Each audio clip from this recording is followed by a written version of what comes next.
नमस्कार देवियों और सज्जनों। मैं कल्पना दिनेश मिश्रा, निवासी जगत मंदिर रोड, यवतमाल, महाराष्ट्र से आप सभी का मेरे YouTube चैनल पे श्रीमद् भगवद गीता की ज्ञान की गंगा में एक बार पुनश्च हार्दिक स्वागत करती हूँ। अभी तक हमने अर्जुन विषाद योग पहले अध्याय से 33 श्लोक तक उसका अर्थ जाना है। अब हम आगे 34वें श्लोक के बारे में सुनेंगे और उसका अर्थ भी जानेंगे। तो चलिए सुनते हैं 34वां श्लोक।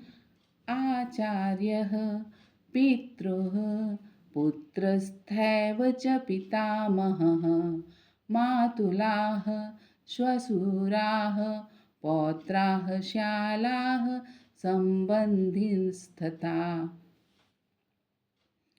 इस श्लोक में इसका अर्थ इस प्रकार है।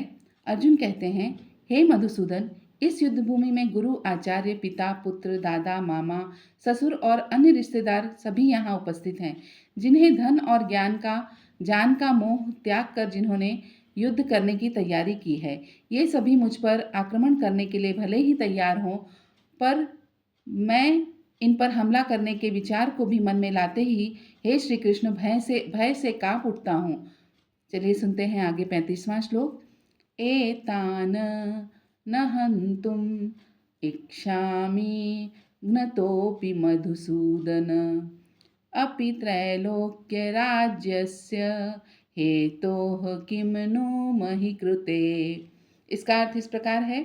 अर्जुन इस श्लोक में भगवान श्री कृष्ण जी से, जिन्हें हम मधुसूदन के नाम से भी जानते हैं, उनसे कह रहे हैं, यहाँ पर युद्ध भूमि में जितने भी सगे संबंधी रिश्तेदार मुझे मारने के लिए तैयार हैं, उन्हें मैं तीनों लोगों अर्थात धरती, पाताल और आकाश का राज्य भी दे दिया जाए तो भी मैं इन्हें नहीं मारूंगा। तो पृथ्वी पर राज्य करने की बात तो इनको मारने की सोच भी नहीं सकता हूँ। श्रीमद् भगवद गीता के श्लोकों में अभी तक हमने भगवान श्री कृष्ण जी के कई अन्य नाम भी जान लिए हैं, जिन्हें मैं एक बार फिर से बोल रही हूँ, जैसे माधव, मधुसूदन, ऋषिकेश, गोविंद, जनार्दन आदि। आगे भी हम इनके अन्य नामों को जानते रहेंगे। चलिए सुनते हैं आगे का 36वां श्लोक। निहत्य धार्तराष्ट्रन् नः का प्रीतिः स्यात् जनार्दन पापम एव आश्रयेत अस्मान् हत्वा एतान् आततायिनः।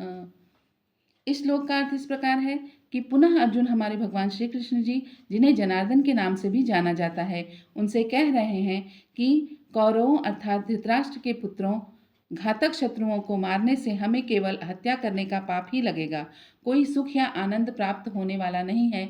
इसलिए हे प्रभु, मैं इनसे युद्ध करने के बारे में सोचना ही नहीं चाहता।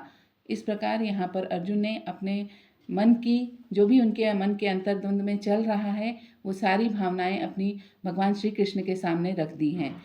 आज का 37वां श्लोक। स्वजनम ही कथम हत्वा सुखिनः श्याम माधव। अर्थ इसका इस प्रकार है। अर्जुन भगवान श्री कृष्ण अर्थात श्याम माधव के नाम से भी जिन्हें जाना जाता है, उनसे कह रहे हैं, धृतराष्ट्र पुत्रों यानी कौरवों पर मोह, लोभ, अहंकार, अन्य सभी दुर्बुद्धियां हावी हो गई हैं, इसलिए वे हमसे युद्ध करने के लिए तैयार हैं, परंतु मुझे उन्हें मारकर उनकी हत्या करके कोई पाप नहीं करना है। इसलिए हे प्रभु, अपने ही लोगों की हत्या मुझसे संभव नहीं होगी, मुझे सही राह दिखाइए। यहीं पे मैं अपनी वाणी को विराम देती हूँ। अगले श्लोकों, अगले अर्थ के साथ फिर मिलेंगे। तब तक के लिए राधे राधे, धन्यवाद।